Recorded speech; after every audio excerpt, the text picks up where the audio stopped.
ராமேஸ்வரத்தில் 1988 பேட்ச் காவலர்கள் ஒன்று கூடும் நிகழ்ச்சி நடைபெற்றது. இதில் 100க்கும் மேற்பட்ட காவல்துறை அதிகாரிகள் மற்றும் ஓய்வு பெற்றவர்கள் குடும்பத்துடன் கலந்து கொண்டு பாட்டு பாடி மகிழ்ந்தனர். அனைவருக்கும் நினைவு பரிசு காவல்துறை துணை கண்காணிப்பாளர் வழங்கினார்.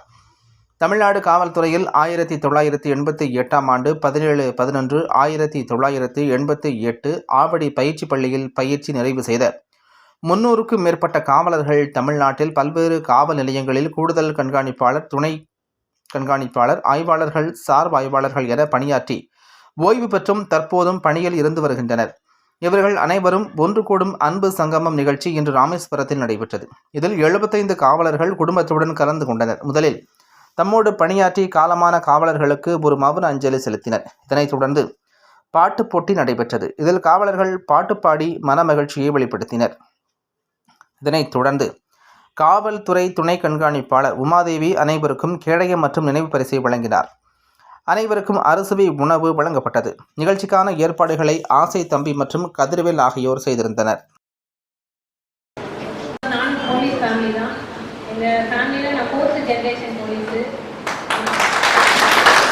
அந்த பர்சன் கிட்ட நமக்கு அது குட்டோ பேடோ அதை ஷேர் பண்ணிடுவோம்.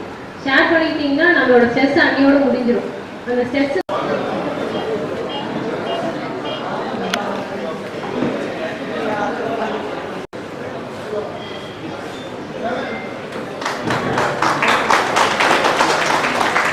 Vamos,